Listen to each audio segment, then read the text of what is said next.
Madam Deputy Secretary General, Excellencies, ladies and gentlemen, I rise for all because in this current pandemic of COVID-19, women are in many fields at the forefront of the fight against the disease.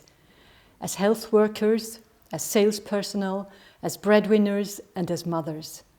Without their dedication and competence, the impact of the pandemic would have been all the more dramatic. In this current crisis, women are also among the worst hit. Their jobs are often less secure, homeschooling becomes an additional burden, and domestic violence is on the rise.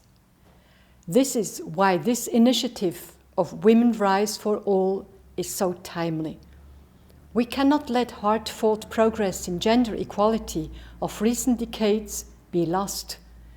Quite to the contrary, we must seize this crisis as an opportunity to take stock of women's role in our societies, give them the recognition they deserve, and make sure tomorrow's world treats them better than the one of yesterday. I rise for all because the international community now has an opportunity to move towards more resilient, sustainable, and inclusive societies. We should take this opportunity and invest into sustainable infrastructure and responsible business models. We have to ensure that upcoming investments are aligned with the goals of the Paris Agreement and the Agenda 2030. I rise for all because only if the entire international community works together, we can fight this pandemic.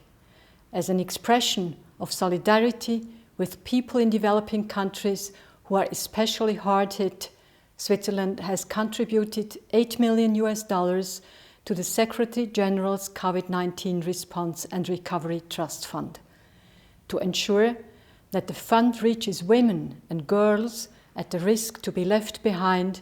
Switzerland advocates for a minimum 30% of funds to be allocated specifically to gender equality and empowerment of women.